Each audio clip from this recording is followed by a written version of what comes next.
Vocês podem tentar aí o acesso do Wi-Fi, talvez... Não, quem está na redação, qual que é o link? Está na agência Petrobras, pode entrar pela agência Petrobras.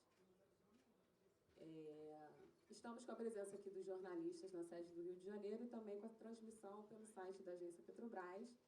Nós vamos iniciar ouvindo uma breve abertura do presidente. Na sequência, a gente inicia as perguntas e respostas. Questionamentos específicos sobre resultados financeiros do ano passado e perguntas que não dê tempo de serem feitas, vocês podem enviar para a nossa assessoria através do e-mail imprensa@petrobras.com.br. Passo a palavra para o presidente, por favor, Jean. Alô.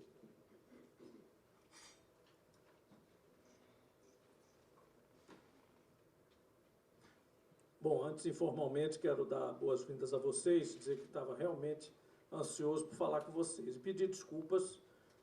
Eu sei que a gente, às vezes, inclusive como senador da República, tinha contato e tem contato direto por telefone, por WhatsApp, e eu fiquei impedido, na maior parte das vezes, pelo tempo, pela maratona que rolou de lá para cá, e também pelo período de silêncio. Então, eu expliquei a alguns de vocês, mas a quem eu não expliquei, por favor, fique consignado aqui que a minha não resposta não é descortesia, mas era o impedimento realmente, seja por questões de tempo, desde a posse do presidente e até de antes, e desde a minha posse e do período de silêncio por conta disso. Vou aqui fazer a minha reflexão inicial e depois a gente então conversa. Bom, muito boa tarde a todos e todas. Eu quero iniciar a minha fala agradecendo a presença dos colegas da imprensa nesse nosso primeiro encontro após eu ter recebido essa honrosa missão de presidir a Petrobras. Essa é uma missão honrosa e, ao mesmo tempo, extremamente desafiadora. Fiz questão desse primeiro encontro ser presencial, retomando o contato olho no olho, ao mesmo tempo em que abrimos a transmissão e participação para os jornalistas que nos acompanham das outras cidades. Então, quem quiser pode acompanhar também, se a gente tiver o Wi-Fi aqui, mas parece que a internet já está recuperada, então já temos pessoas acompanhando remotamente também. Vocês receberam ontem à noite as informações sobre os resultados financeiros da empresa relativos ao ano passado. E hoje, ao longo do dia, o detalhamento da divulgação no webcast para investidores. Aproveito a oportunidade para dizer que a Petrobras é muito grata à sua força de trabalho, às mãos e mentes que construíram o seu sucesso e que tanto contribuem com a grandeza desta companhia e as suas contribuições para a economia brasileira. Agora, vamos aqui falar de futuro. O Brasil tem um potencial energético enorme. Cada região desse país tem sua vocação. Temos o pré-sal aqui no Sudeste, que já é uma realidade. Planejamos um futuro promissor com a margem equatorial nas regiões Norte e Nordeste do Brasil. Já temos o diesel renovável de óleo vegetal, que tem sinergia com a agricultura. E vamos começar a olhar para a energia eólica offshore, que será um grande novo empreendimento na costa brasileira, por parte de vários agentes, inclusive nós. Por isso, anuncio aqui para vocês que a Petrobras, que estamos construindo agora, está comprometida a desenvolver todo esse potencial que conhecemos e a descobrir ainda novas possibilidades. Vamos capilarizar nossa atuação no Brasil, buscando as melhores oportunidades que a Petrobras e as economias locais se fortaleçam, cada vez mais contribuindo à sua maneira para a missão da empresa. E quando falamos de futuro, pensamos, obviamente, na necessidade de realizar uma transição energética justa. Vamos promover na Petrobras a transição energética que não deixa ninguém para trás. A transição energética não pode deixar a base da pirâmide mais pobre, enquanto uma minoria fica mais rica. Não concentra renda, ao contrário, deve distribuir riqueza. Vamos sim buscar diversificação, mas de forma sólida e sustentável, sem deixar de lado negócios importantes para uma empresa de energia verticalizada, que no fim é sempre o objetivo de qualquer companhia que atua no nosso setor. Os negócios de energia eólica offshore, em hidrogênio, por exemplo, são novas fronteiras que a Petrobras vai desbravar nos próximos anos. E faremos isso de forma responsável, buscando parcerias com os maiores players do setor da energia global, ensinando a partir da nossa especialidade e aprendendo aquilo que ainda precisamos desenvolver. Nós sabemos que é imperioso intensificar a descarbonização das operações e caminhar rumo à economia de baixo carbono. Mas também sabemos que a produção de óleo e gás ainda precisará prover a energia necessária ao planeta e, sobretudo, ao país e à sociedade brasileira, para a construção de um futuro sólido. A produção de petróleo não vai desaparecer de uma hora para outra. Durante algumas décadas ainda conviverão as energias de fontes fósseis com as renováveis. Por isso, a Petrobras não se furtará de investir em novas fronteiras, como, por exemplo, as reservas da margem equatorial, que se estende pelo litoral das regiões Nordeste e Norte, do Rio Grande do Norte ao Amapá. E também na reexploração de bacias já produtoras ou até novas. Nunca é demais lembrar que, quando o pré-sal foi descoberto, houve grande desconfiança sobre a viabilidade de se extrair petróleo em águas de ultra profundidade, envolvendo perfurações de quilômetros no leito marinho e pela coluna de água. Pois hoje o pré-sal responde pela maior parte da produção da Petrobras e gera resultados como os que estão sendo apresentados hoje. A Petrobras se tornou mundialmente reconhecida e premiada pela sua expertise em operações offshore. Essa Petrobras, que venceu o desafio de produzir no pré-sal a 300 quilômetros da costa ou mais e a mais de 7.000 metros de profundidade, é a Petrobras que será protagonista também na economia de baixo carbono. Começa aqui uma nova etapa da companhia, que tem na transição energética justa seu destino e na progressiva redução de sua pegada de carbono, o caminho.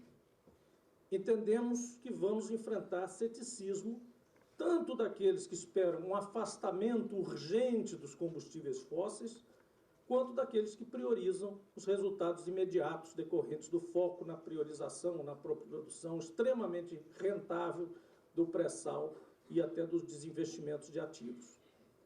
Vamos apresentar oportunamente um planejamento estratégico voltado para fortalecer a empresa não só para hoje e não só para o amanhã. Trilhar esse caminho é o maior desafio que atualmente se apresenta a todas as empresas do setor. Vamos encontrar o passo ideal em diálogo com os nossos acionistas e com a sociedade brasileira, maior proprietária da Petrobras. Meus amigos e amigas da imprensa, contamos com vocês nessa jornada. Vamos trabalhar muito para repensar e reconstruir a atuação da maior companhia da América Latina. Estaremos de forma incansável buscando aprimorar e engrandecer essa empresa, que é motivo de orgulho para todos os brasileiros e brasileiras. Agiremos sempre com responsabilidade e transparência. E nisso, a imprensa tem e sempre terá, a meu ver, papel fundamental. Contem comigo, contem conosco, sempre. Obrigado, pessoal. Bom. Obrigada, presidente. Agora a gente vai iniciar as perguntas. Só um comentário final. Eu sempre converso com vocês, às vezes individualmente, às vezes coletivamente, que esse papel que eu vejo na imprensa, tanto para o exercício de um mandato parlamentar, quanto nessa missão que eu encontro hoje, é fundamental.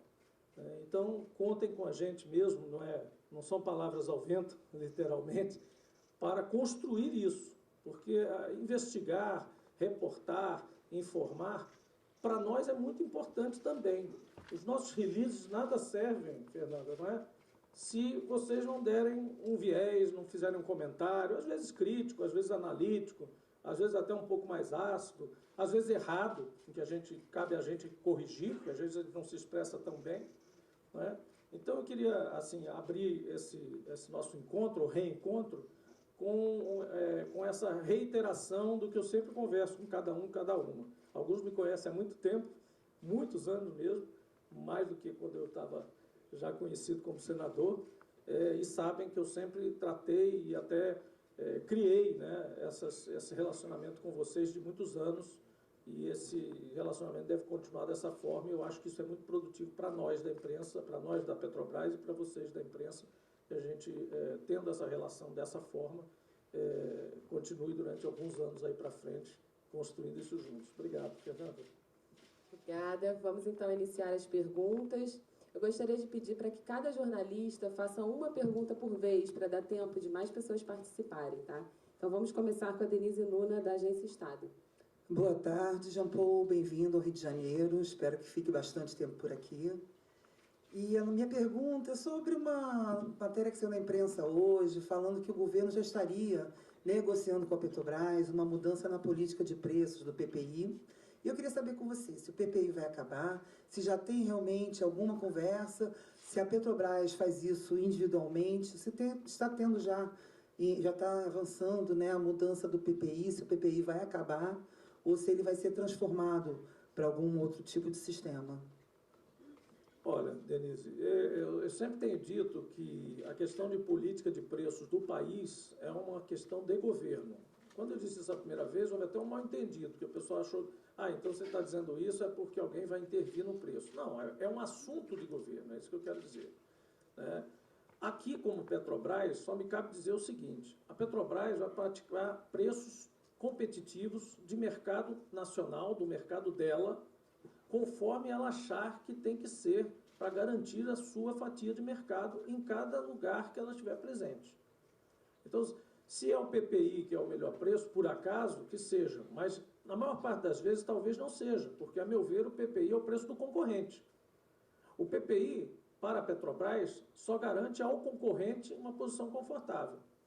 A minha é poder ser mais competitivo quando eu puder ser. Quer dizer que eu seja obrigado a ser. Governo é outra história. Governo pode baixar uma política, uma diretriz como governo, que vale para todo mundo, não só para a Petrobras, vale para todas as outras empresas, vale para o mercado, vale para outros segmentos. Então pode ser uma política transversal, pode ser uma política de referência de preços, pode ser uma política de, por exemplo, conta de estabilização, de monitoramento de estoques estratégicos.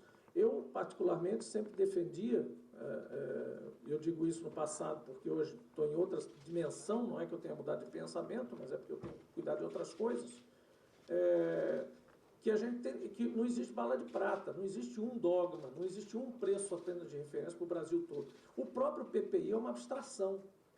O PPI mesmo, ele difere.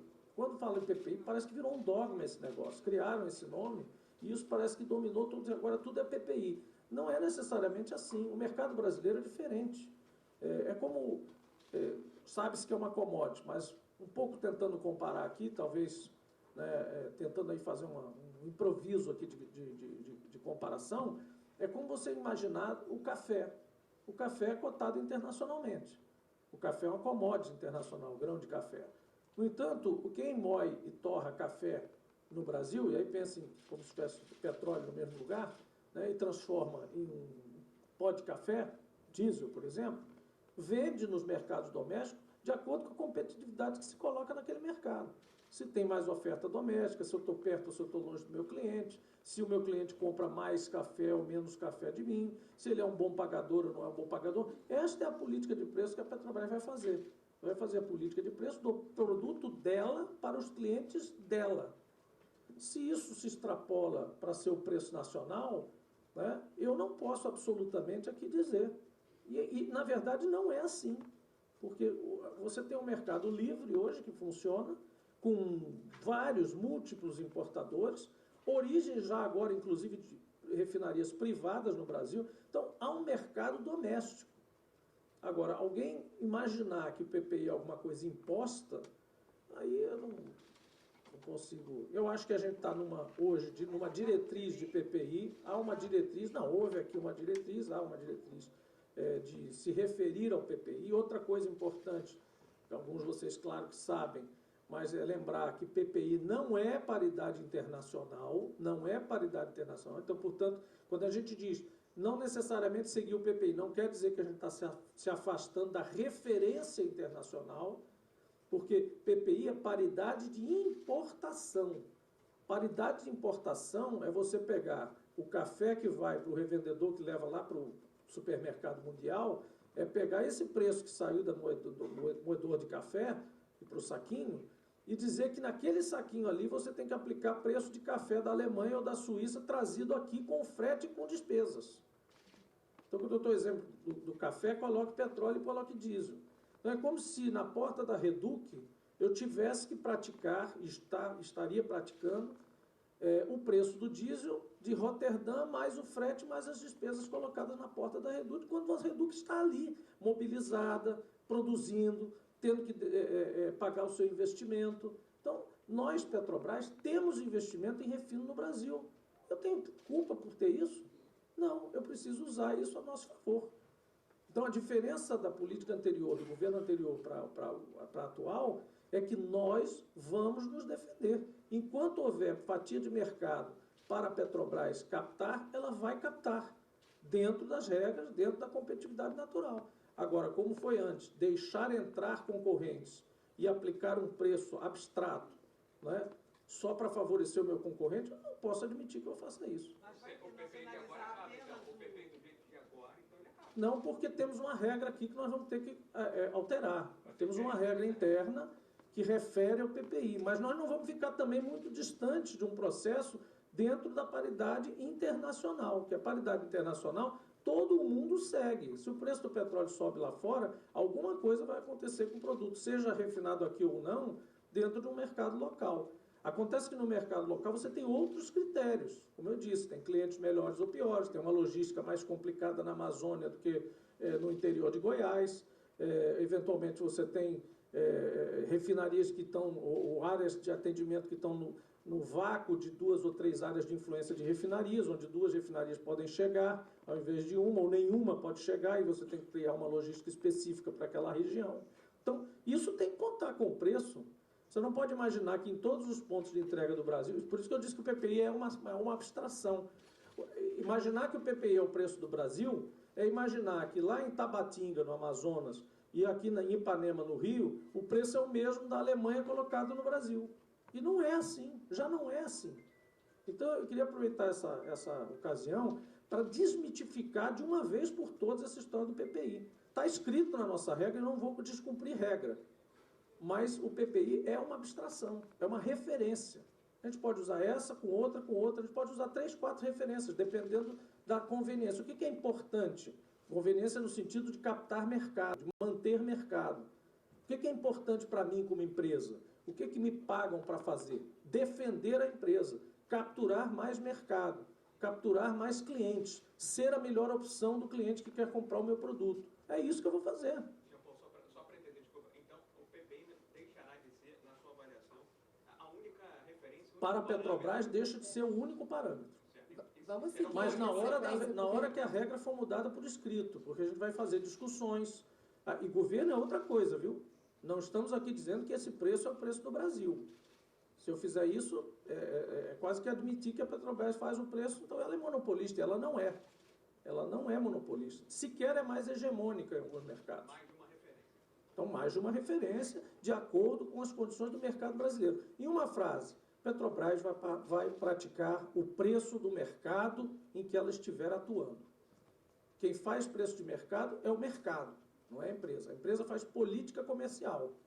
Ela ajeita um contrato para um cliente melhor, condições melhores. Para um cliente que tem mais precariedades ou é pior pagador, ela ajeita outras condições comerciais. E assim vai. Essa é a política. Qualquer empresa passa por isso. A única que vai sofrer pressão para praticar o preço do concorrente obrigatoriamente é a Petrobras. Por quê?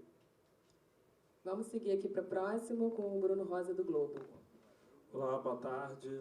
Presidente, parabéns pelo cargo. Queria te perguntar um pouco, entender essa questão dos dividendos de ontem, né? Essa reserva que a Petrobras vai criar, ainda vai passar pela Assembleia, ela pode ser usada, por exemplo, para a criação de um colchão de preços, de amortização, E a segunda questão relacionada ao dividendo é se isso já configura, de certa forma, um caminho para a mudança na política de dividendos, e queria entender também um pouco como está essa discussão dentro da empresa. Tá, você está se referindo aos 6,5 bi que ficaram em reserva? Não, na verdade isso aconteceu porque a minha posição particularmente foi de cumprir a regra. Da mesma forma que eu estou falando aqui do PPI, que enquanto for regra nós vamos cumprir, nós também vamos cumprir a regra do dividendo que estava lá, que é 60% do fluxo de caixa livre, que é um pouco diferente do lucro líquido, e que já estava sendo distribuído dessa forma consistentemente. Então, há uma regra escrita aqui dentro que diz isso, e há um comportamento de distribuir isso trimestralmente. Então, havia que se cumprir 60% do trimestral.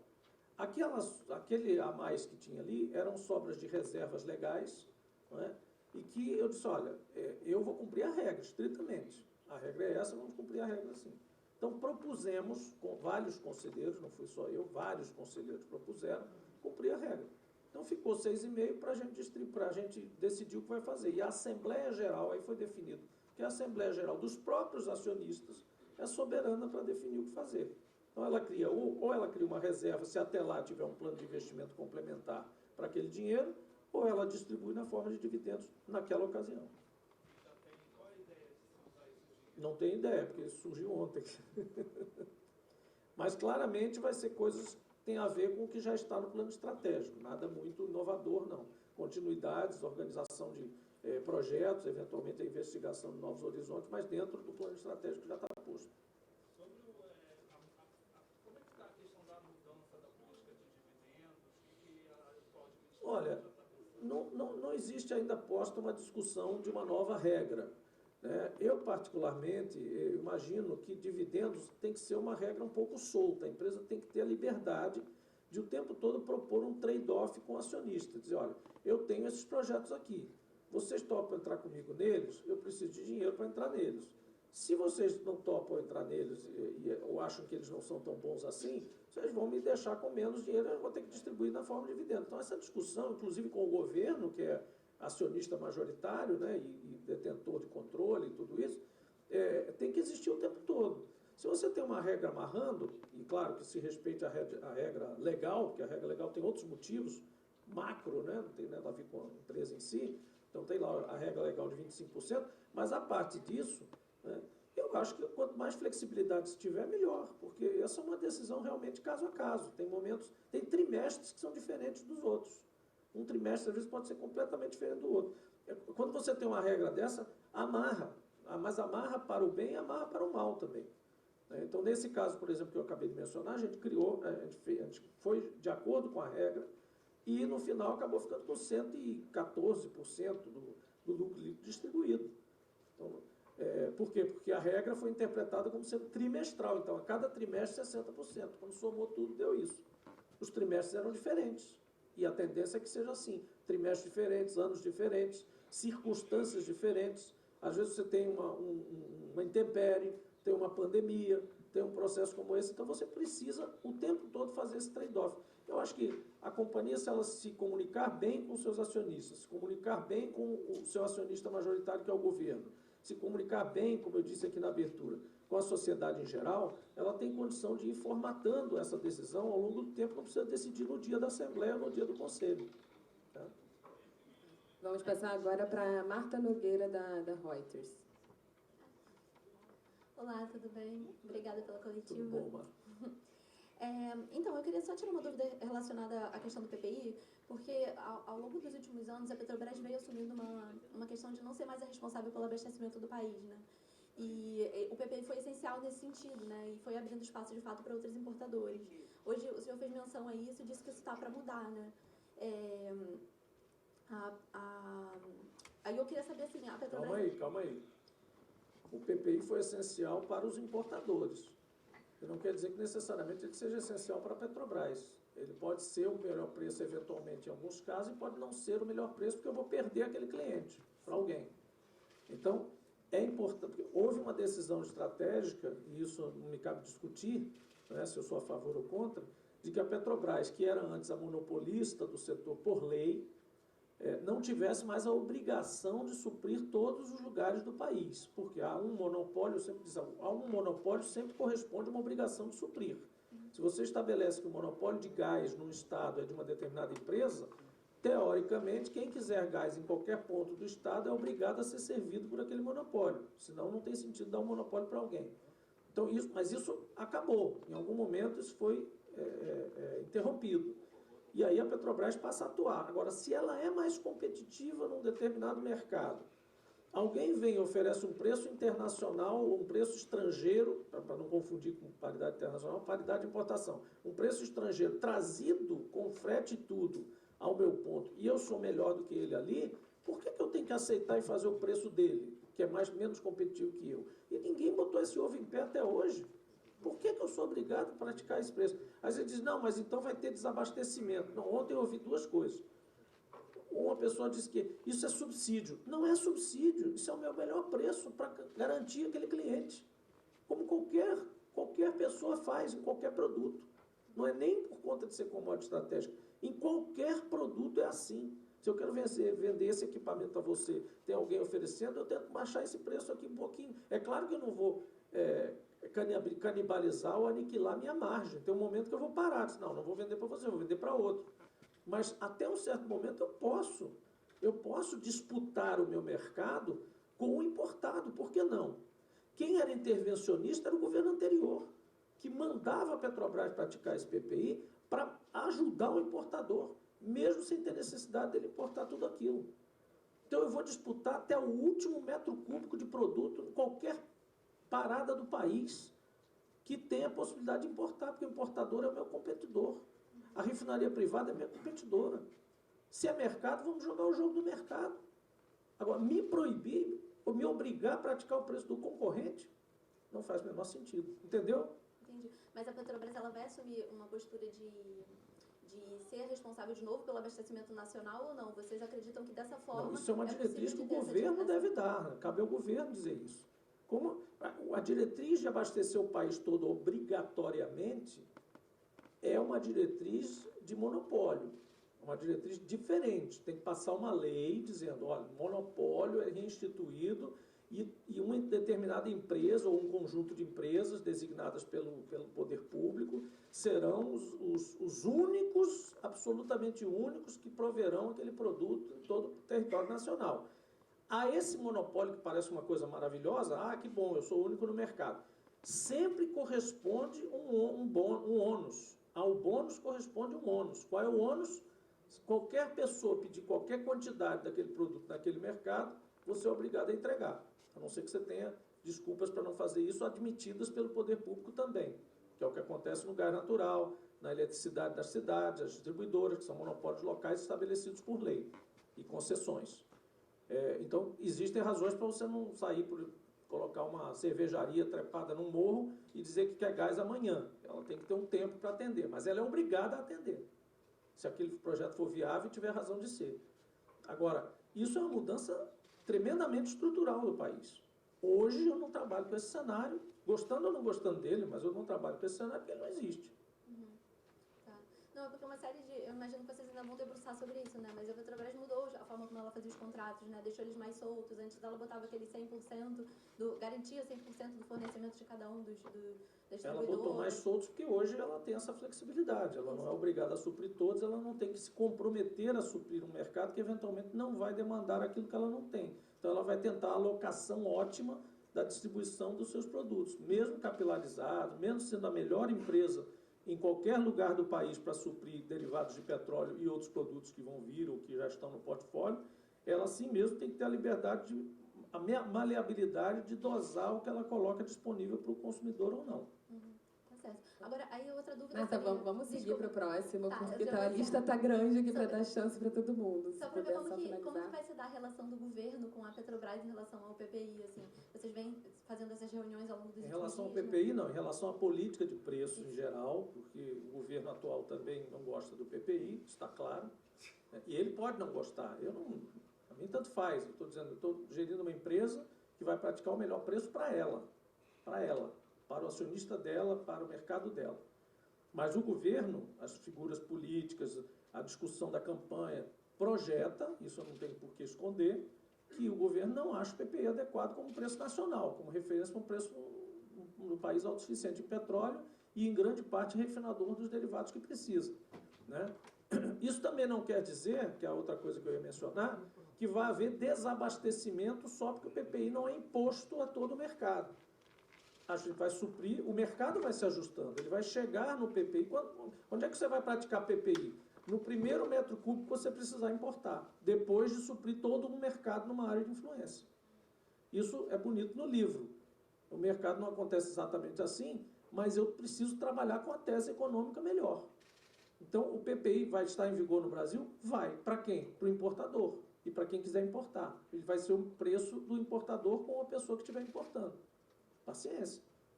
Agora, quem quiser comprar de mim e eu tiver para oferecer uma condição melhor, eu vou oferecer, eu não vou perder esse cliente. Por que eu vou deixar esse cliente para o importador? Então, aqui não tem guerra com ninguém, entendeu? Então, a necessidade é do país de importar, não da Petrobras. A Petrobras vai trabalhar dentro dos melhores mercados para ela. Onde ela achar que não é necessário fazer todo esse esforço sair importando, ela não vai importar. Até o governo. Se o governo mandar de forma diferente, para o mercado ou para nós, tem duas instâncias de atuação do governo. Como governo e como acionista majoritário. Ele pode atuar nas duas. Eu vou respeitar e vou cumprir. Como qualquer empresa de petróleo cumpre ordens ou recomendações ou sugestões, no grau que vier, do seu acionista majoritário. Vamos para a Gabriela Rude, do Valora. Boa tarde, Jean Paul, tudo bem? Eu queria entender na prática como é que vai funcionar essa questão do novo preço. Eu sei que isso ainda vai ser discutido com o Conselho, com a nova diretoria. Da Petrobras ou do país? Da Petrobras. Como é que vai ser essa definição? O preço internacional vai ter um peso menor na composição final do preço na refinaria? E, assim, eu queria entender também se vai ser um preço para cada região e se vocês vão continuar com essa diretriz que vocês têm hoje de não repassar volatilidades conjunturais e apenas aquelas estruturais. Depende do mercado, o que a demanda do mercado impuser. Pode ser um preço por região, pode ser um preço por segmento, é certamente um preço por produto, claro, né? Mas principalmente você vai ter condições comerciais diferentes de acordo com clientes diferentes, como já é hoje. Quando eu disse o PPI é uma abstração, é porque já é assim. O preço para quem compra mais é menor, o preço para quem tem um ponto de atracação, um ponto de entrega mais acessível é menor, o preço para quem é bom pagador é menor. É assim com qualquer commodity. Eu não sei por que existe esse processo todo em relação à Petrobras desde que se instituiu o tal do PPI. Né? Passou a ser uma coisa que parece um dogma. Não, é um preço comercial como outro qualquer. A gente vai fazer a nossa política comercial com o melhor resultado e com o melhor atendimento do mercado. Se alguém estiver nos ameaçando de alguma forma com um preço melhor, a gente vai ajustar o nosso preço para ser o melhor de novo. Se a gente não conseguir, paciência, mérito de quem ganhou aquele mercado, mérito de quem ganhou aquela venda. Com qualquer produto é assim. Eu não entendo por que só a Petrobras é obrigada a vender o preço do concorrente. Vamos passar então para o Marcelo Auler, do Brasil 247. Presidente, eu quero discutir a questão dos nomes do Conselho. Há um entendimento de que o ministro Silveira, ao retirar nomes indicados pelo presidente da República, como o Eduardo Moreira, o Josué Alencar, está colocando nomes do mercado financeiro para manter a Petrobras com esta política de atender os seus dividendos e seus acionistas prioritariamente. É isso? Quem está entendendo assim está entendendo errado? Ou há uma tentativa, uma disputa entre Minas Energia e governo de como levar a política da empresa adiante, da questão dos dividendos e do reinvestimento? Marcelo, esse é um assunto, eu entendo a razão da pergunta, respeito, claro, e vi artigos sobre isso de vocês, mas é uma pergunta que, para mim, é muito difícil responder. A questão do Conselho é decidida pelos ministros mesmo. É o acionista majoritário quem decide. Há um processo de construção. O presidente da República. O presidente da República é o CEO do acionista majoritário. Então, ele tem mais autoridade até do que ninguém. Agora, se ele constrói politicamente um acordo monta uma construção, pede sugestões, ouve sugestões, recebe recomendações, aí é uma questão de composição de governo, como qualquer acionista majoritário faria, eventualmente, entendeu? Se fosse uma empresa SA grande e tal, etc., em relação a uma empresa afiliada ou coisa assim. Então, isso nesse ponto. Há uma diferença, evidentemente. Aqui faz parte, você está falando de um acordo com entes políticos, né? Porque não é um acionista qualquer, é um acionista governo federal. Ele é composto de forças políticas que compõem a base de sustentação do governo. O ministro de Minas e Energia, obviamente, tem legitimidade, inclusive, por ser ministro de Minas e Energia, e participar dessa escolha do Conselho de Administração.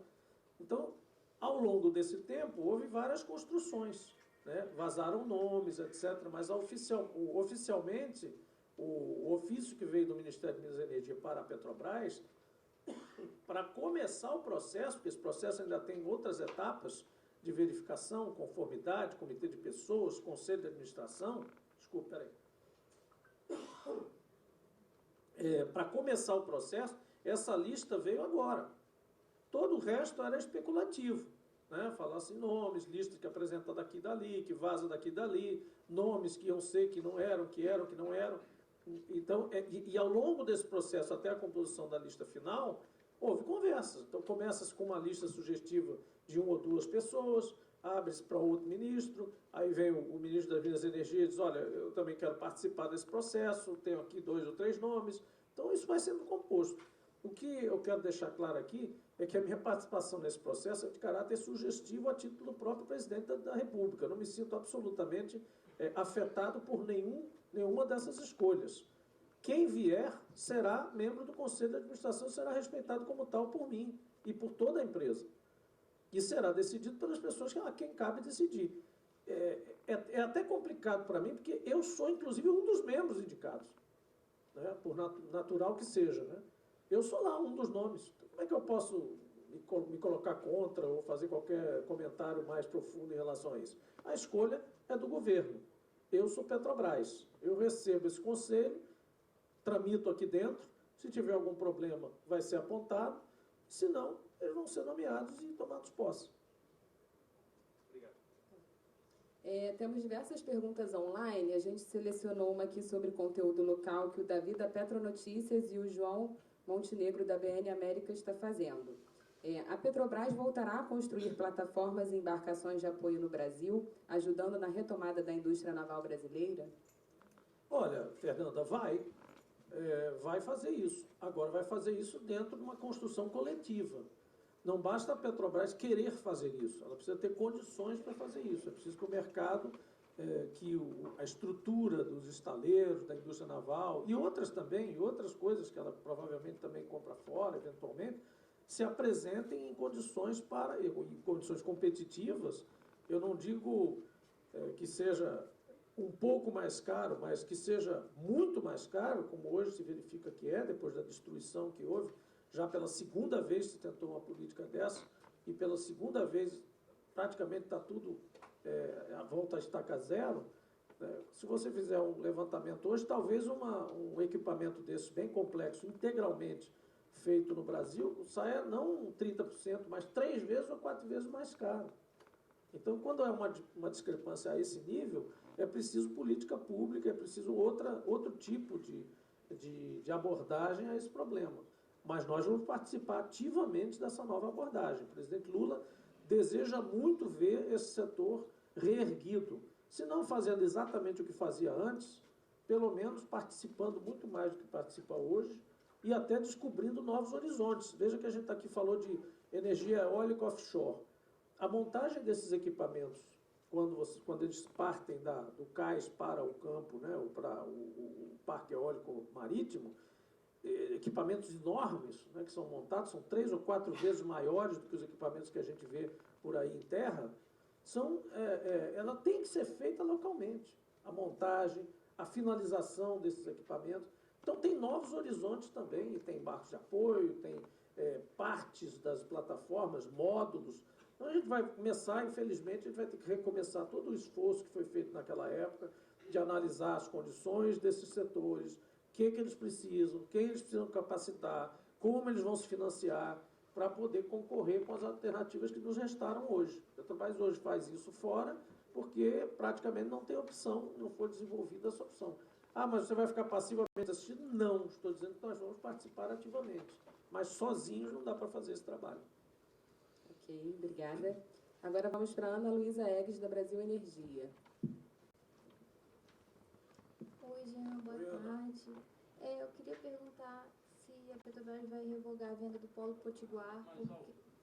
Oi, desculpa. Eu queria perguntar se a Petrobras vai revogar a venda do Polo Potiguar, já que o senhor falou algumas semanas atrás que ia manter as atividades no Rio Grande do Norte. Duas coisas diferentes. Uma coisa é manter as atividades no Rio Grande do Norte. Eu fui bem claro naquele dia, eu disse que tem muita coisa para fazer no Rio Grande do Norte que não necessariamente seja o Polo Potiguar. Né? Então você tem atividades de eólica offshore, a gente tem blocos offshore, a gente tem que furar o poço do Pitu logo lá do lado do Amazonas, fora do Amazonas, furar o primeiro poço. Enquanto estiver avaliando, a gente vai mandar a mesma sonda para o Rio Grande do Norte para delimitar o campo de Pitu, onde foi furado há vários anos atrás e agora precisa aproveitar essa janela da sonda para fazer essa atividade. Né? Então a gente tem muito o que fazer. A questão do Polo Potiguar tem a ver com outro processo, que é um processo solicitado pelo governo federal, como governo federal, né, de suspender, não é anular, não é interromper, não é desfazer contrato, é suspender e isso vai nos dar uma oportunidade de rever alguns conceitos, não só em relação a essa venda, como em relação a outras. Isso é uma coisa que a gente falou, né? A gente falou como campanha, como grupo político lá atrás. Então, algumas estavam aí já em fase final, porém ainda sob a responsabilidade da Petrobras. Esses ativos, mesmo esses que estão já em fase final de fechamento, não fecharam ainda. Então ainda estão sob a responsabilidade ambiental, que é uma responsabilidade objetiva, né? Responsabilidade operacional, né, da Petrobras. Então eles ainda são ativos da Petrobras. Aquilo que já foi vendido, ninguém vai rever, a não ser que quem comprou tenha interesse em nos procurar para fazer alguma coisa. Mas, nesse caso, nós vamos aproveitar a janela que o governo permitiu. O governo quer olhar, o Ministério quer dizer, quer olhar esses ativos, tem informações, chegaram informações aqui, nós queremos ver antes disso acontecer. Então, a gente está também aproveitando isso para chamar os compradores, os potenciais compradores, conversar com eles, ver como é que eles se sentem diante da oferta que foi feita a eles, que eventualmente foi alguma oferta que poderia ser de outra forma, e a gente vai ver. Alguns casos podem evoluir, outros casos podem ser modificados, outros podem não acontecer nesse momento, acontecer em outro momento. É isso, é simplesmente isso, não tem absolutamente nada de mais estressante do que isso. A Lubnor também está nesse caso? Sim, porque mesmo o CAD, caso. observei lá nos processos, que a Petrobras, ao contrário do Grupo Grepar, pediu reuniões, conversou com vários conselheiros, um a um, mas a Petrobras não participou de nada, nenhum desses movimentos. Então, imagino, né, supõe-se que a Petrobras... Quem participou de reuniões? É porque o CAD, ele questionou a venda, o contrato de venda. Sim, e a Petrobras, ao contrário do grupo que está querendo comprar, não se manifestou, pelo menos dentro dos processos que foram disponibilizados ao público. Então, a pergunta é essa. No caso ela perguntou sobre a Renest, né, sobre Clara Camarão. A minha pergunta é sobre a Luminor. É o mesmo caso? Né, porque todos estão incluídos, a rede caiu em cima de todo mundo. E vamos analisar de novo sobre a ótica da nova gestão, tanto do governo quanto da Petrobras. Eu, na verdade, estou pegando carona no que o governo quer fazer. O governo disse, que eu quero ver, traz as informações para mim. Eu vou dizer, então eu vou aproveitar e vou olhar também, do ponto de vista da nova gestão da empresa. Lubnor tem outras travas, lá não é só CAD, lá tem um problema com o terreno também, propriedade, parte do terreno é da Prefeitura de Fortaleza, estava colocado lá no meio, a gente estava vendendo um terreno que não é nosso. Então, em alguns ativos que tem esse tipo de problema, tem uma orelha, tem alguma pendência, algum processo, e que tem que ser resolvido. Outros correram prazos e os próprios compradores falharam em cumprir os seus prazos. Então, ficaram também na mesma rede. A gente vai tentar organizar tudo isso, mas sob a ótica da nova gestão. É só isso. Manaus, a gasolina que era mais barata do país já está mais cara. Manaus não é mais um problema nosso. Manaus é problema de quem vendeu. Quem vendeu vai ter que explicar, porque disseram ao povo, disseram ao povo que a vender refinaria ia baixar o preço da gasolina. Esqueceram-se de um detalhe. O sistema de refinarias da Petrobras foi construído e funcionava muito bem com elas atuando cooperativamente e não competitivamente. Eu trabalhei nessa empresa, eu cansei de ver gerente de refinaria pedir, bichão, manda aqui uma nafta para mim, eu estou precisando, o cara mandava. Fulano, manda não sei o quê, trocavam produto, funcionavam de forma cooperativa. Refino não é fábrica de sapato, refino não é hamburgueria, refino é um negócio diferente. Refino naturalmente tende a um certo domínio. Quando você bota uma refinaria, você cria uma área de sombra de atendimento de mercado onde praticamente ninguém consegue entrar. Não é porque é monopólio, porque a pessoa queira, é porque é involuntário, não tem jeito. Você botou uma refinaria, ninguém bota uma refinaria do lado da outra. Você já viu em algum lugar do mundo, fora lá no Texas, que tem várias refinarias, mas é porque elas despacham com oleoduto para mercados diferentes. Mas fora isso, você não faz uma refinaria do lado da outra para disputar o mesmo mercado. Não é monopólio natural, não chega a ser, mas são virtualmente tendentes a uma certa hegemonia numa área de influência. Cada área de influência dessas refinarias brasileiras está bem delimitada. Você imaginar, como o ministro no passado da Economia disse, que a refinaria de Canoas, em Porto Alegre, vai competir com a Renest lá em Suape, é completamente pueril. Não compete. Então, vender uma e vender a outra e achar que as duas vão competir, não existe. A intenção era importar. Então, lá em Manaus, o que aconteceu, e na Bahia também que está acontecendo, é um ajuste de uma refinaria ou de duas refinarias que estão isoladas. Elas não têm quem ajude elas têm que comprar petróleo importado, o petróleo daqui é um preço que é commodity internacional, não tem jeito, o preço de petróleo é assim, e elas têm que fazer face a mercados locais que elas provavelmente não mediram que eram assim. E aí, mesmo com uma espécie de imposição de PPI para todos, elas não estão funcionando. Imagine o que é que vai ser, né? Agora, lá também tem o seguinte, em Manaus, tem uma situação de dominância. Não me cabe aqui tecer maiores comentários. Mas é um terminal de chegada de produto e o refino ficou na mão do mesmo grupo. Aí cabe às forças e às entidades devidas averiguarem. Não sou eu que vou acusar. Vamos para a Mariana Durão, da Bloomberg. Boa tarde. Cadê? Tudo bem? Tudo bem? Bem-vindo. Obrigado. Jean Paul. Queria fazer, tem algumas perguntas, tem algumas dúvidas e perguntas. O ministro Haddad mencionou essa semana a criação de um grupo de trabalho do governo que teria o objetivo de estudar e dar mais transparência à política de preços da Petrobras. Queria entender exatamente o que significa dar mais transparência. Significa que a fórmula vai ser aberta? O que é isso exatamente? A Petrobras vai participar desse grupo? Eu queria tirar uma dúvida sobre a pergunta dos dividendos, a sua manifestação de que o senhor acredita que a política deve ser flexível, né? Que é ruim você ter uma regra muito amarrada. Mas eu queria entender o que isso significa isso. A gente não vai ter uma política escrita, definida? Como é que o investidor vai tomar a decisão de investimento na Petrobras se ele não sabe como ele vai ser remunerado? Mas todas as empresas que transitam em bolsa têm isso? Se você não tem, acho que você tem que seguir a regra da bolsa, né? Do segmento que você está. A regra legal é a regra legal, tudo bem. Mas assim, acima da regra legal tem muita coisa, né? De 25 a 100 tem muita coisa. Eu me pergunto o seguinte, todas as empresas privadas ou parcialmente privadas têm uma regra estatutária antes prevista, assim, tipo, eu tenho que distribuir dividendo assim, independente se chova, faça sol? Não tem. Então, por que a Petrobras tem que ter? Mas isso é uma pergunta, não estou dizendo que vai ser isso, não. Pode ser que internamente a gente chegue à conclusão de que tem que ter uma regra mínima, um range, uma coisa um pouco mais flexível. Né? Não quer dizer que seja totalmente uma incógnita. A diferença entre uma incógnita e uma regra dura. Né?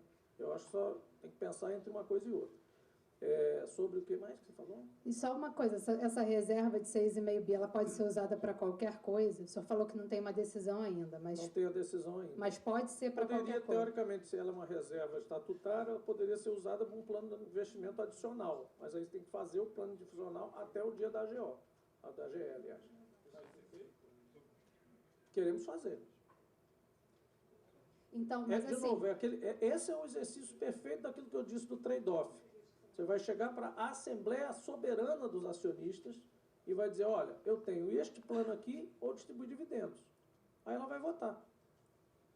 Não é bacana isso? É um teste. É um teste legal isso aí. Me ocorreu isso agora. É exatamente isso que ele propôs. Não, mas é verdade. Acabou que ficou assim.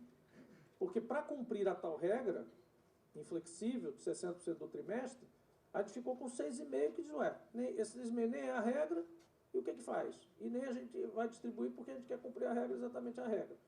Ah, bom, então faz uma reserva. Aí o que faz? Apresenta um plano de investimento e propõe aos acionistas na Assembleia Geral Extraordinária, excepcionalmente isso. Diz, olha, vocês querem esse plano, quer que eu use esse dinheiro aqui ou quer o dinheiro na mão? Ah, eu quero o dinheiro na mão, tá bom. Né? Ah, do Haddad. A gente tem conversado, eu converso muito com o ministro Haddad, e desde a época da questão da desoneração, da reoneração e tal, dos primeiros dias, e de muito tempo já, a gente se dá muito bem. E esse processo, ele foi construído mesmo, ele sugeriu. Eu acho que ele cometeu assim, um lapsus linguae quando falou, todo mundo faz isso, né? Política de preço da Petrobras, transparência da política de preço da Petrobras. Na verdade, a gente está atrás de uma política transparente de preço para o Brasil. Para o Brasil. A Petrobras está lá no meio também. Mas como é que se constrói esse preço?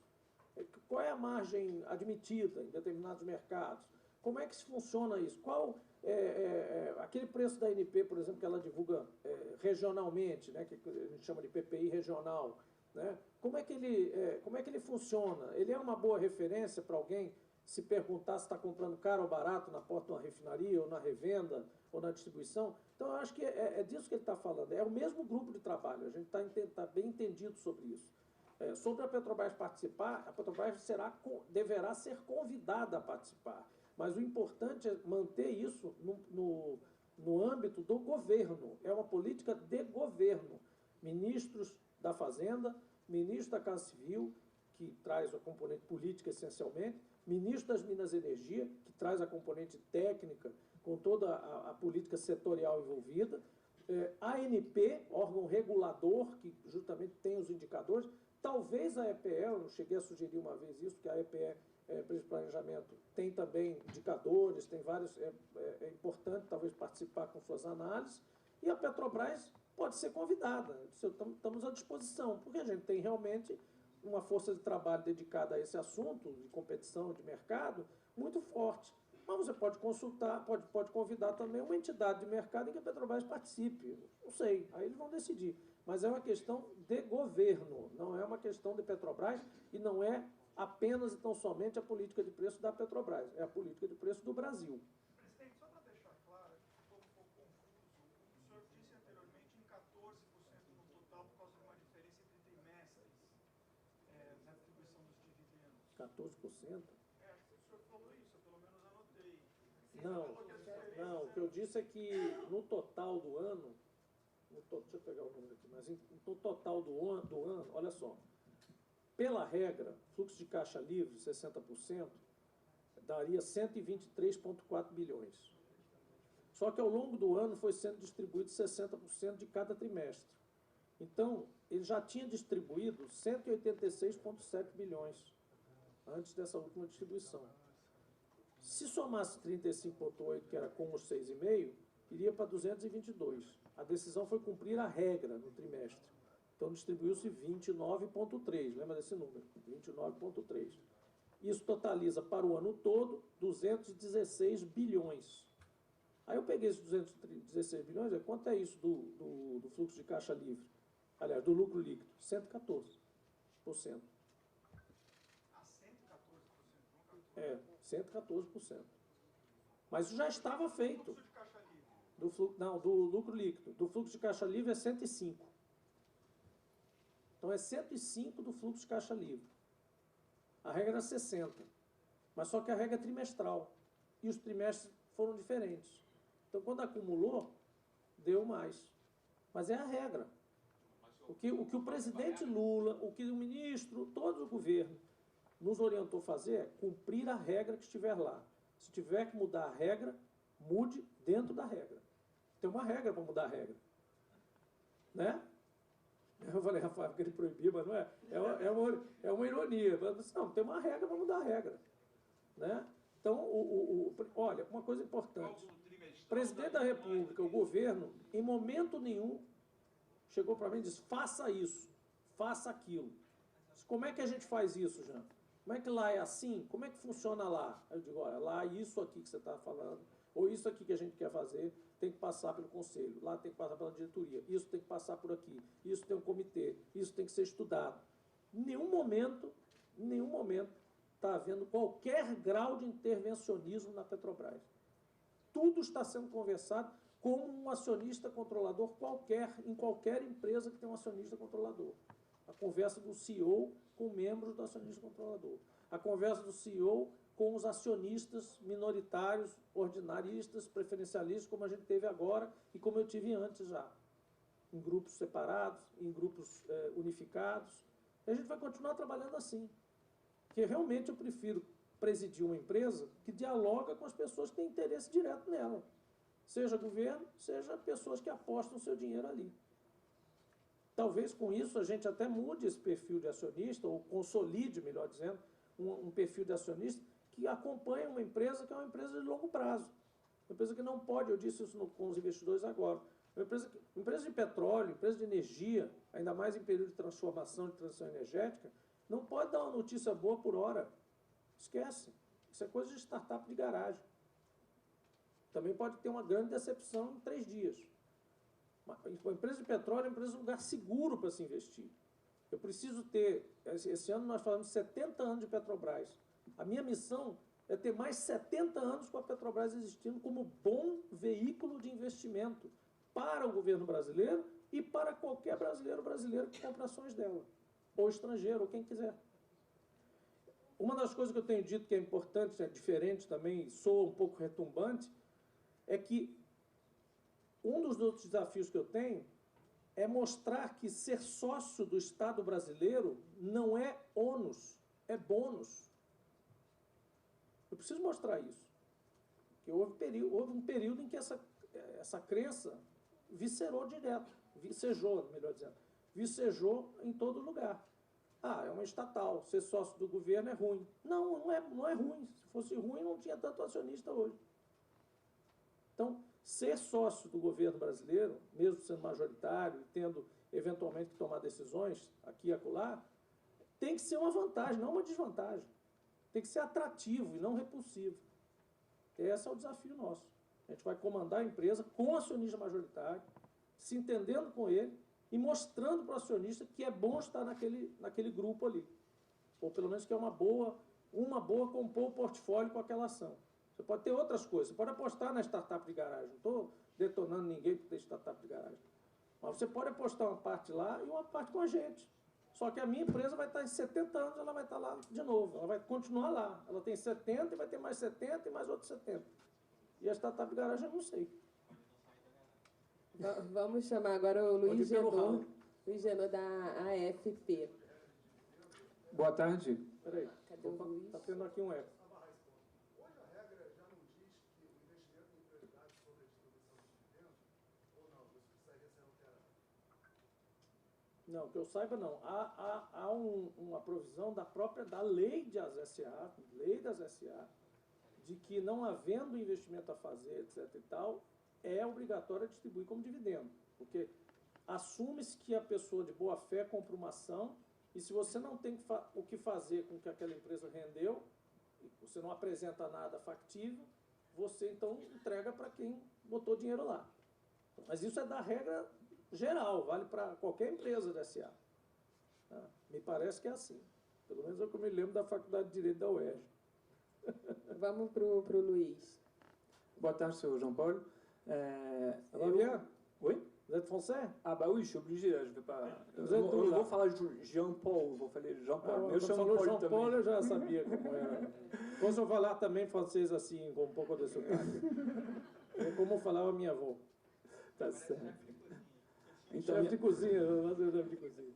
Minha pergunta é de novo sobre a política tarifária, que assim, gerou muitas tensões, né? No governo anterior, muitas instabilidades também, mudanças de comando na Petrobras.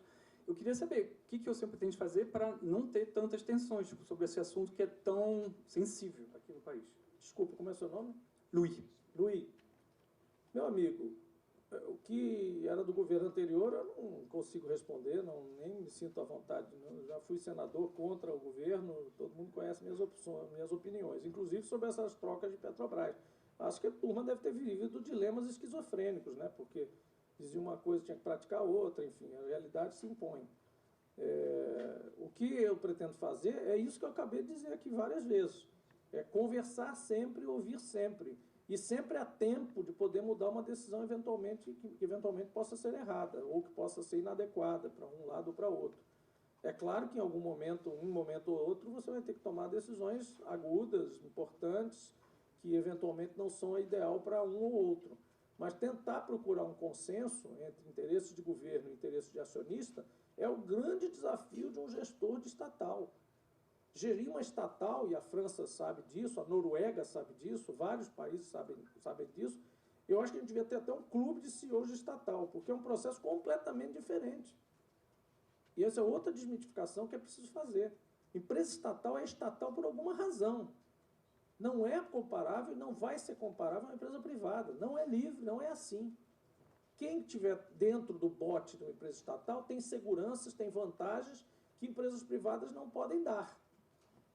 Mas também tem desvantagem, tudo tem ônus e bônus. Vê que eu falei várias vezes em ônus e bônus aqui. E eu disse que o meu desafio é mostrar que ser sócio do Estado brasileiro tem que ser um bônus e não um ônus. Essa é a diferença. As pessoas têm que voltar a acreditar que o Estado brasileiro tem competência para tocar uma empresa, mesmo como acionista ligeiramente majoritário, que é o que nós somos hoje, né, por alguma razão. O dia que não quiser mais ser, a lei vai definir. O Congresso, soberanamente, em nome do povo brasileiro, vai passar uma lei e vai dizer: venda as ações majoritárias da Petrobras e privatiza ela. Mas, nesse momento, ela é uma empresa estatal. E o meu desafio é fazer que isso seja uma vantagem, não uma desvantagem. Correto? Vamos agora para o Pedro, da CBN. Por favor, Pedro. Aqui, Jean, do lado de cá. Boa tarde. Opa. Presidente, queria saber um pouquinho... Óculos, cara. Tá mais bonito, eu tirei o óculos, não estou vendo. Sem problemas, presidente. O senhor detalhou muito bem sobre essa nova política, que basicamente é a competitividade da Petrobras nos preços aqui no país, e falou que teria que passar isso por escrito. Eu queria só tirar uma dúvida de como é que isso pode passar agora, quando começa a valer, o que tem que passar essa política de competitividade dos preços que o senhor falou, que vai considerar outros fatores além do PPI em si. Olha, aqui para nós, eu acho que a gente a gente tem condição de ser competitivo a qualquer momento. Né? As diretrizes são diretrizes de empresa. Né? Que se impôs isso, de alguma forma. O acionista majoritário era outro, era como se fosse outro. Na verdade, era a mesma entidade, Governo Federal do Brasil. Mas era um outro entendimento. O que eu estou dizendo é que é melhor que a gente discuta com calma, inclusive diante desse cenário de que o governo forme um conjunto, né, um grupo de trabalho, discuta uma política com as diretrizes ou referências para todo o mercado brasileiro, para depois você não decidir alguma coisa, você tem que rever de novo. Então a gente vai ter que fazer essa coisa concomitantemente. A gente vai ter nosso trabalho, que diz respeito à nossa política comercial. E tem uma coisa que você falou de transparência, não sei o que o próprio Haddad se referiu, a transparência é de política geral. Assim, tem gente que não sabe como é composto o preço das passagens aéreas também. Tem gente que não sabe como é, até hoje, em milhões de concessões de ônibus urbanos aí no Brasil, ninguém sabe como é composto o preço da tarifa de ônibus que você paga todo dia. Então, realmente há uma necessidade de transparência em tarifas, em preços que afetam a economia de forma com grande impedância, né? Mas isso não é necessariamente só a Petrobras. A composição do preço da Petrobras, em termos largos, está no site da Petrobras, está lá aberta. Isso não quer dizer que eu seja obrigado a abrir todas as minhas estratégias comerciais, porque senão os meus concorrentes teriam que fazer a mesma coisa. Então tem um limite nisso. Claro que quando a pessoa fala uma coisa dessa, não é por mal, é simplesmente porque ela está ali expressando, olha, é uma política de preço da Petrobras, todo mundo entende que a Petrobras é a que faz dos combustíveis, e eu estou aqui numa catequese de meses, mais do que isso, anos a fio, dizendo não é política de preço da Petrobras, é política de preço do Brasil. A da Petrobras é a da Petrobras, cada um que faça a sua. e se dê bem ou se dê mal, mas cada um que faz a sua, né? Vamos seguir para o Leonardo Franca, da Globo News. Presidente, aqui. Jean Paul, tudo bom? Bem-vindo ao Rio de Janeiro, primeiramente. Presidente, seguindo um pouco nessa... Nunca imaginei. Seguindo essa linha também da questão do preço, que foi uma discussão, né, que tomou conta por muito tempo. O senhor disse que a Petrobras vai querer praticar sempre ali o preço, o melhor preço no mercado que ela está atuando. Eu sei que o senhor já está há pouco tempo ainda no cargo, mas dá para adiantar que tipo de discussão o senhor pretende trazer aqui para a Petrobras, para qual modelo seguir para manter o preço competitivo para o consumidor, e se com as outras partes você sente que pode ter algum problema, pode ter dificuldades, e que tipo de dificuldades? Obrigado. Não, eu assim, não consigo adiantar, né? Se você disser assim, você tem uma fórmula já, se vai ser assim ou assado.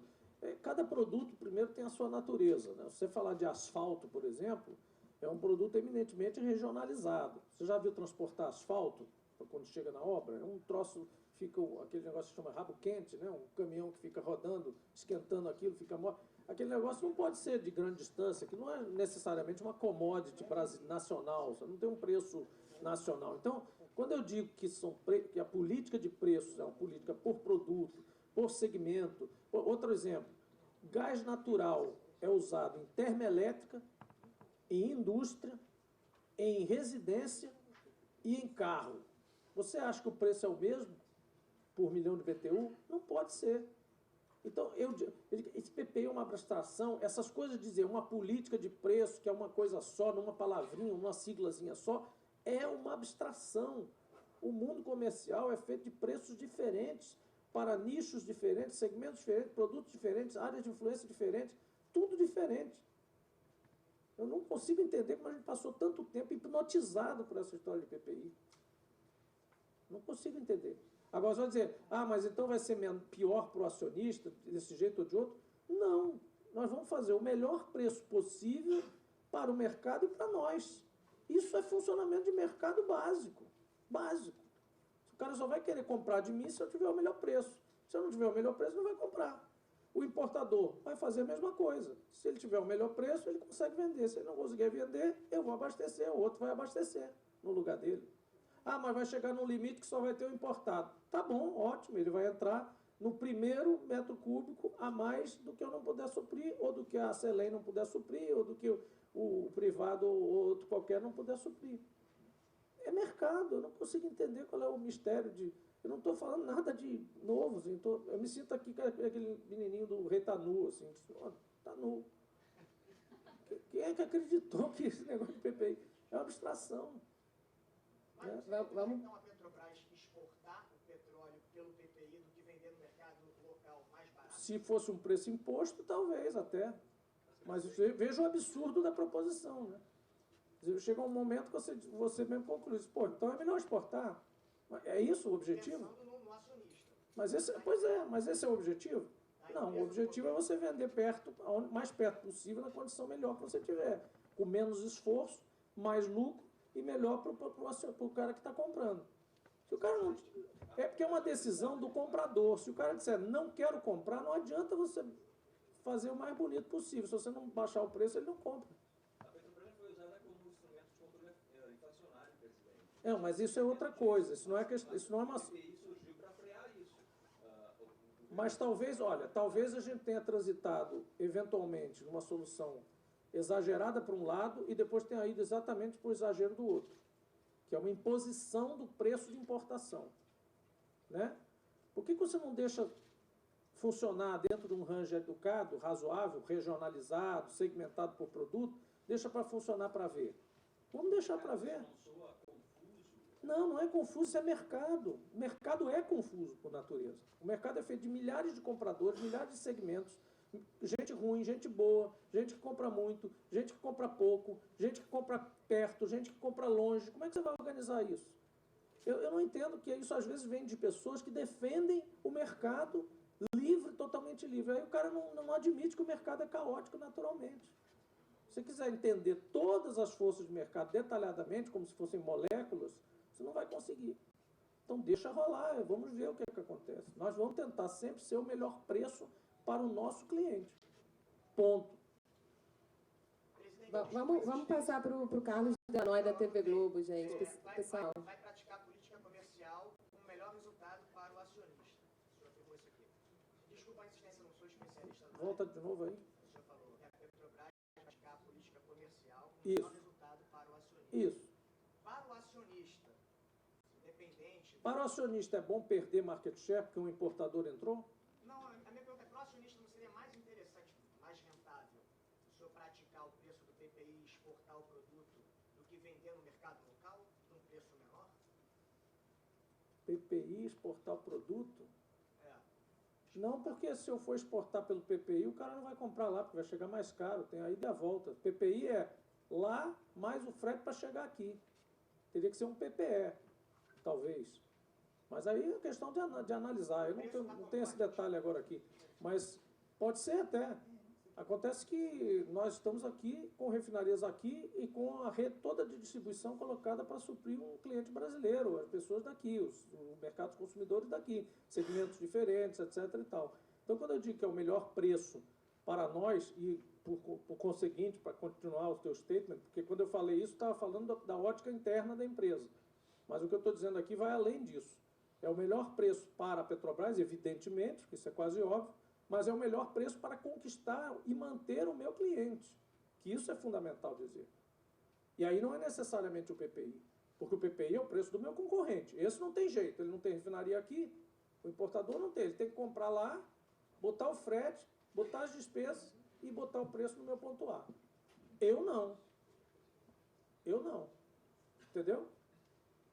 Eu estou ali, eu já estou ali. O tempo está encerrando, vai dar mais para 3 perguntas que estão na lista aqui. Agora, antes você... mas então você vai... Alguém pode dizer que você está fazendo dumping? Não, porque dumping tem que ser provado. Dumping você tem que mostrar que você está com margem negativa. E para eu ter margem negativa do lado do meu ponto A, demora, viu? Demora. Então, para provar que a gente está fazendo dumping, demora demais. Então, a gente vai disputar ponto a ponto, é isso que eu estou dizendo. Cada lugar que tiver mercado para o combustível, nós vamos disputar. Não quer dizer que eu vou ficar baixando preço só por agradar esse ou aquele. Vamos fazer o melhor preço para a empresa e o melhor preço para o nosso cliente. Vamos seguir agora para o Carlos Delanoy, da TV Globo. Boa tarde, presidente. Tudo bem? Tudo bom, Carlos? Prazer conversar com o senhor. Eu vou pedir licença, que eu sei que o senhor disse que não iria comentar o resultado, mas é um detalhezinho só. Certo. Só queria saber o seguinte, se os impostos federais, a isenção desses impostos, de alguma maneira, beneficiou, ajudou a produzir esse lucro recorde do ano passado. E a outra isenção, os impostos federais? Dos impostos federais. Bom, isso contribuiu? Obviamente que sim, mas a questão sua deve ser se esteve significativo, foi muito significativo ou pouco significativo. Eu me arriscaria a dizer que foi bem menos significativo do que outras circunstâncias que provavelmente não se repetirão com a mesma conjugação. Por exemplo, preço de petróleo internacional disparado depois do ramp-up da volta do Covid, somado com a cereja do bolo da guerra da Ucrânia. Preço de PPI imposto em cima do brasileiro, independente de qualquer coisa, sem a ajuda de uma conta de estabilização ou qualquer coisa que viesse em socorro. Então você teve lucro máximo em tudo. E venda de ativos. Você quer ver esse auditório dar lucro? Vende tudo que está aqui dentro. No dia seguinte deu lucro. Se você quiser ter lucro imediato, 2, 3 dias depois, é só vender qualquer coisa que esteja à volta de você e você dá lucro. Então, assim, aí a questão é, mas esses ativos vendidos vão fazer diferença no futuro? Eles são importantes, não são? Foi obrigação vender? Quais? E aí é uma análise demorada, porque tem que pegar cada grupo desse e dizer, esse aqui foi o Paulo Guedes que mandou vender, porque era gasoduto, ele dizia que Petrobras era monopolista do gás, etc. e tal e tal. Deu certo? Melhorou o preço do gás? Cadê aquele preço do gás que prometeram? Melhorou? Melhorou. Então, assim, houve equívocos, não vou aqui entrar em detalhes, eu critiquei isso a farta, enquanto senador, agora não me cabe mais fazer isso. Me cabe defender o interesse da Petrobras, dos seus acionistas, dos seus clientes e dos seus trabalhadores. E eu queria que o senhor fizesse um comentário pelo seguinte, porque o senhor dá a entender que o PPI fez a Petrobras, eventualmente, perder mercado para a concorrência que se beneficiava supostamente de um preço Ela artificial. poderia fazer, em caso Mas a concreto. Petrobras perdeu o mercado porque o que a gente vê é um lucro recorde, é um desempenho melhor. Não, aparentemente, a Petrobras sim. Eu estava posso- à beira da quebra. Eu posso E o que a gente buscar vê- esse número para só você, deixa- mas eu já só vi deixa números só, que... Só colocar uma coisa, presidente, desculpe. A Petrobras, o senso geral é que a Petrobras hoje está recuperada financeiramente, está produzindo lucro, está fazendo investimentos estratégicos e está praticando um preço que, se não é um preço bom para o consumidor, é bom para o investidor e para o mercado, ou seja, para a Petrobras, para a empresa, para a companhia. De alguma maneira, a Petrobras foi prejudicada pelo PPI ou é uma política preocupada com o consumidor e com o país, de uma maneira geral, que vai fazer a Petrobras mudar essa política? Não, a questão é a seguinte, é que você estava me perguntando antes se o PPI era essencial, se o PPI era imposto, se o PPI é obrigatório, se é uma política de governo, se é uma política da empresa. Eu estou dizendo que não necessariamente. Eu tenho que procurar o melhor preço para a empresa, o melhor preço para o cliente. Ele, eventualmente, em alguns casos, pode ser o PPI ou o PPI ele ser ele mesmo. Não há proibição. Da mesma forma que não há obrigação de usar o PPI, também não há proibição de usar o PPI eventualmente. O que eu estou dizendo é que a empresa tem que ter liberdade para gerir isso. Outra coisa, não estou tirando mérito de gestão alguma e nem estou tirando o brilho de resultado nenhum. Né? Há um resultado positivo, há circunstâncias que levam a isso, mas há competência também por trás disso, competência técnica, etc. e tal. Agora é que eu vou conseguir olhar para dentro da empresa e ver a que custo isso foi feito também. Porque é um somatório de esforços, é um somatório de razões. Há razões óbvias, preço do petróleo internacional, o próprio PPI colocado e apoiado pelo governo como imposição absoluta, a venda de ativos, mas pode haver também reduções de custos eventualmente desproporcionais, desconfortos na força de trabalho. Pode haver coisas que eu não conheço, não estou dizendo que aconteceu, mas pode haver coisas que nós não conhecemos, nem eu nem você. Vamos saber mais daqui a mais uns meses.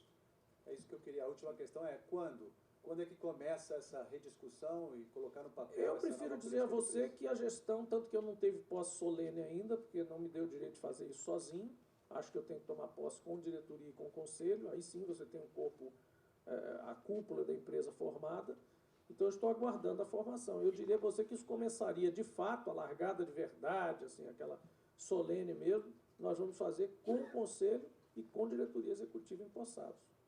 Então a diretoria é só em abril também? Não, a diretoria está dependendo apenas daquelas avaliações internas, esse processo, para ir para o Conselho de Administração. Então, na próxima reunião do Conselho de Administração, quando é a próxima reunião? Acho que é final de março, né? Normalmente final do mês. Final de março. Então, a gente deve aprovar esses nomes, quando eles já tiverem passado pelos comitês. Não precisa ir à Assembleia. Já o Conselho, não. Já o Conselho está marcada essa Assembleia dia 29 de abril. Então, a partir do final, a largada, infelizmente, é isso. Eu falo largada para discutir esses dois pontos. Largada para começar a discutir com essa nova ótica, porque você vai trazer essas novas mentes e vai discutir com elas. Agora, doutor João Paulo, por gentileza, falou-se muito nas últimas horas que essa tentativa de abrasileirar o preço dos combustíveis teria a seguinte divisão: 35% olhando para os custos internos, logística, armazenagem, estoque, venda, revenda, margem, coisa e tal, e 15% câmbio de dólar.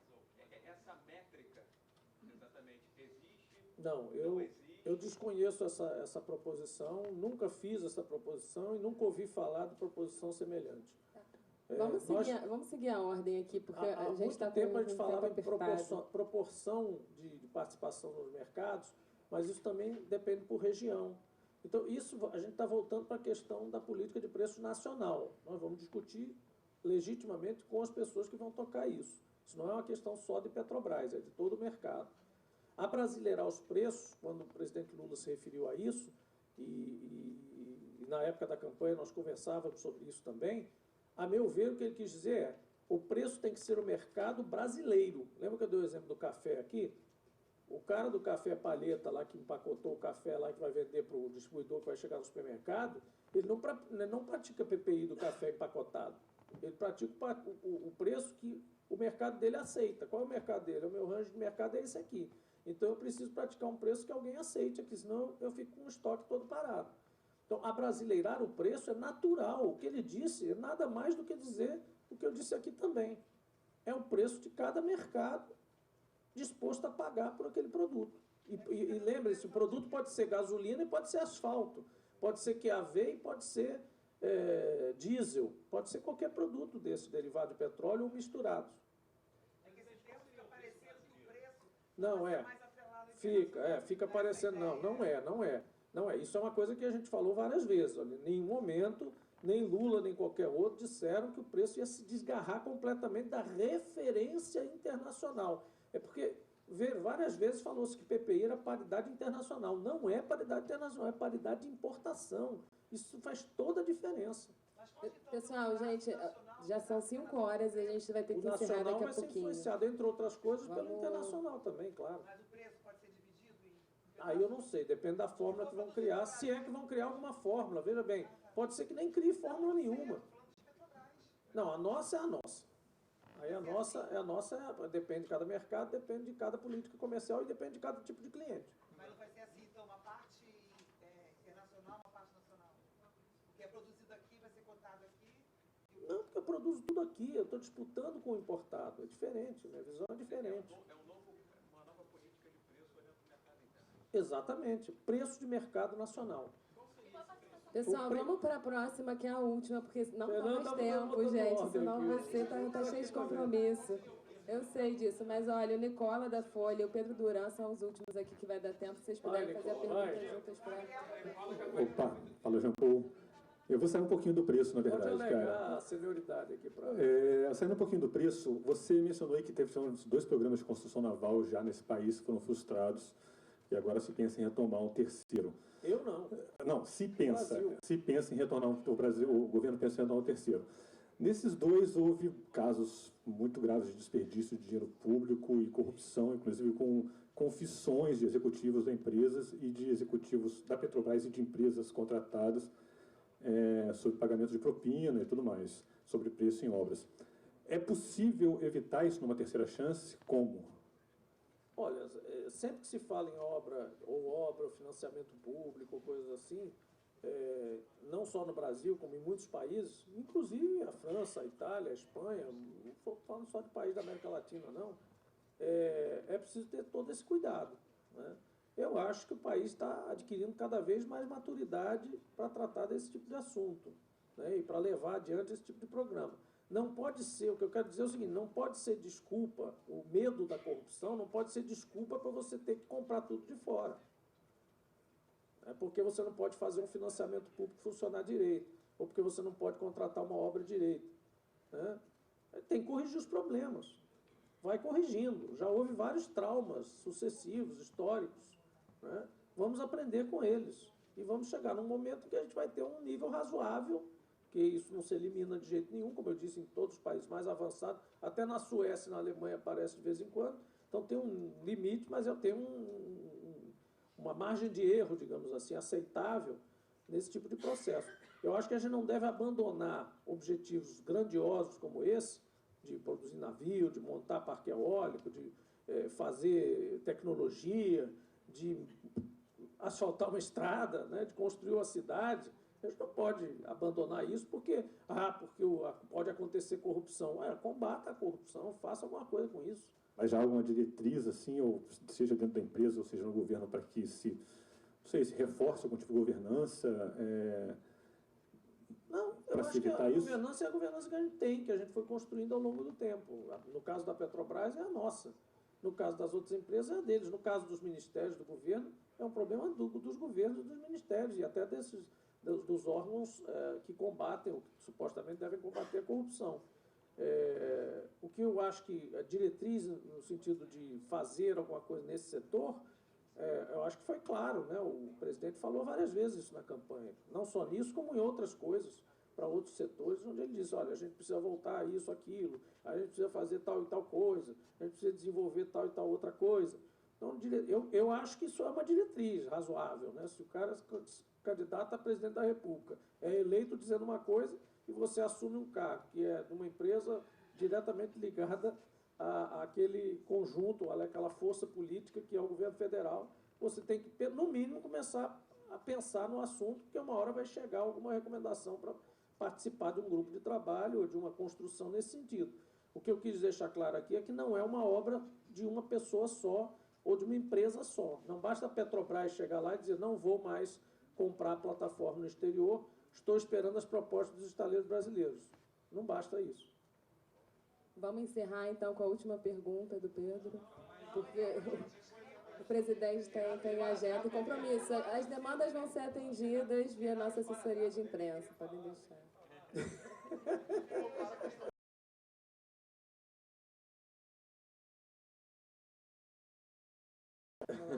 Se eu achar que a pergunta já foi respondida... Eu vou, presidente, tudo bem? Boa tarde, Pedro Duran da CNN, boa sorte aí na Petrobras. Obrigado. Queria depois só um esclarecimento, porque o senhor falou da questão dos diretores que devem ser nomeados antes, portanto, da Assembleia, só para saber se o senhor combinou com os russos, né? Porque precisa da aprovação do Conselho e ainda tem os egressos do bolsonarismo que estão no Conselho e eles precisariam aprovar os indicados pelo senhor que, enfim, substituíram os nomes que a gestão deles próprios indicou. Mas a minha pergunta é, a gente viu ao longo dos últimos anos o presidente da Petrobras tendo que tomar decisões e posições que às vezes foram até contrárias aos interesses do governo. Isso aconteceu com seus antecessores, até crises, brigas entre o governo e os presidentes da Petrobras. O senhor tem mostrado e tentado um alinhamento com o presidente Lula, tem se reunido com ele várias vezes e tem decidido junto com ele sobre a condução da empresa. Mas algumas das decisões talvez não soem de uma forma tão agradável para o mercado. Então, a gente teve aqui segunda-feira, por exemplo, emissários do governo federal que vieram dentro do prédio da Petrobras, foram recebidos com um cafezinho, com um abraço, falaram da expectativa para baixar o preço da gasolina. No dia seguinte, a Petrobras anuncia a redução do preço da gasolina e leva um ferro do governo com o imposto de importação sobre óleo cru. Então, a minha pergunta é, dá para servir aos dois senhores, ao mercado e aos interesses do presidente Lula? E o senhor, como presidente da Petrobras, qual é a tua avaliação, como presidente da Petrobras, sobre a importação, sobre o imposto de exportação de óleo cru? Anotou aí? Não vale perguntar de novo, ele já perguntou sua pergunta. Pedro, seguinte, eu já falei sobre isso aqui, tá? Eu vou ser um pouco mais incisivo, talvez, justamente porque aqui é uma entrevista, digamos assim, que tem vários paradigmas que a gente tem que quebrar. Depois de tudo que se passou de um lado para outro, pêndulo político, etc., vamos voltar ao normal, à normalidade. Uma empresa estatal tem todo o direito de conversar com o presidente da República a hora que quiser. E o presidente da República tem direito de me chamar a hora que ele quiser. Ele é o acionista majoritário, ele é o CEO do acionista majoritário. O ministro de Minas e Energia tem o direito de entrar na Petrobras a hora que ele quiser. Eu posso servir cafezinho, sanduíche, almoço, jantar, o que eu quiser para ele. Não tem nada de feio nisso. Nada de errado, nada de subreptício, nada de antirrepublicano.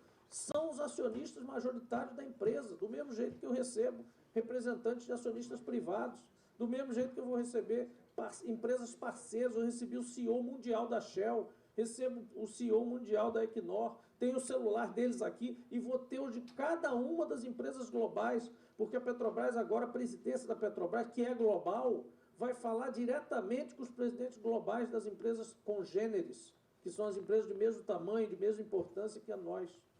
Então não tem nada de errado nisso. A gente tem que tirar esse véu de suspeição geral que existe aqui. Eu sou uma pessoa honesta, ética, que passou por todos esses escrutínios que fizeram aqui.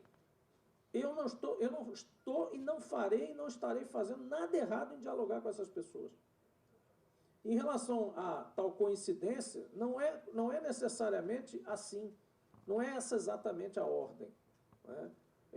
Havia uma projeção, uma estimativa e uma expectativa conhecidíssima de reoneração dos combustíveis. E havia também, todos aqui deram, uma certa possibilidade de reduzir o preço da gasolina. Se fosse o contrário, teríamos uma situação realmente mais difícil de tratar, mas a gente teria que tratar dela, normalmente. Imagine que a gente tivesse abaixo do preço, né? E tivesse que ajustar para cima e ainda por cima viesse a reoneração. A gente teria que conversar. E aí o acionista majoritário também tem, eu tenho flexibilidade, ele também tem. Nós tivemos lá em 1º de janeiro. Né? Nós definimos isso também, não tem o que esconder. Eu fui, conversei com o ministro Haddad, na época não estava, o ministro Alexandre não era ministro, mas o ministro Haddad já estava praticamente indicado, né? O presidente Lula. Nós conversamos sobre aquela história de, vai reonerar no primeiro dia, né? Logo depois da posse, é um momento, como é que está o preço da gasolina? Está abaixo, está acima, está como? Né? Então, daqui a 30 dias é melhor, daqui a 60 é melhor. Não há problema nisso aí. Vamos também tirar esse negócio de vez da sala. Não há problemas. Eu posso conversar com o presidente Lula a hora que eu quiser. Posso conversar com o ministro Alexandre a hora que eu quiser, com o ministro Haddad a hora que eu quiser. Porque eles são acionistas majoritários da Petrobras. Se outros presidentes de empresas privadas podem, por que eu não vou poder? O errado é se eu estiver tratando de alguma coisa equivocada, errada. Aí se alguém achar isso, pode denunciar à vontade. Mas não tem absolutamente assunto proibido. Pessoal, tudo bem, eu sei, exatamente. Eu entendo as vai ter que razões. encerrar Veja que eu não aqui. estou condenando ninguém por confundir. Eu só estou querendo quebrar o gelo e inaugurar uma nova era, onde isso seja naturalmente visto, sem suspeitas de cara, de saída. Hã?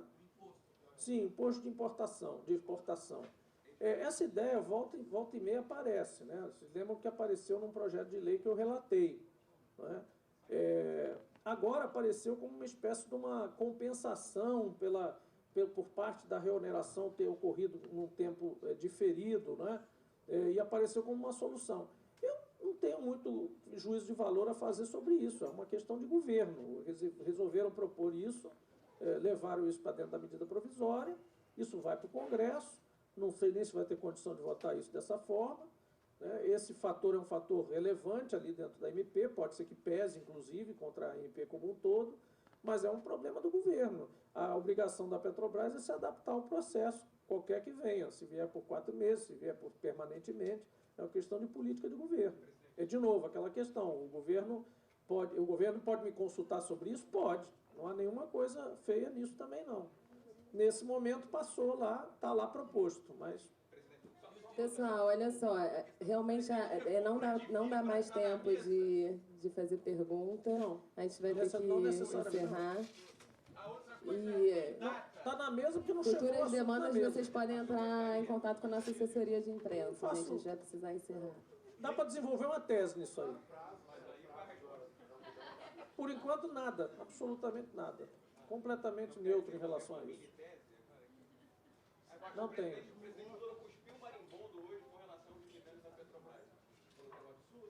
Natural, normal, claro. Qual vai ser a resposta, já que o senhor conversa muito com o presidente Lula, e até foi indicado pelo negociador majoritário via Lula para esse cargo importante, qual vai ser a resposta que o senhor vai dar para ele? Olha, o mundo futuro vai ser diferente. Não tem resposta para ele, porque ele não perguntou isso, a gente foi informado disso, né? E teceu os comentários sobre isso. Né? E a gente está conversando justamente para chegar a esse consenso de que a questão de dividendos é essa troca entre o acionista e a empresa, havendo o projeto. Por que ele reclamou? Como é que não tinha projeto para botar? Ele não está reclamando do dividendo que eu distribuí, até porque eu não estou distribuindo nada. Ele está reclamando do resultado de um período.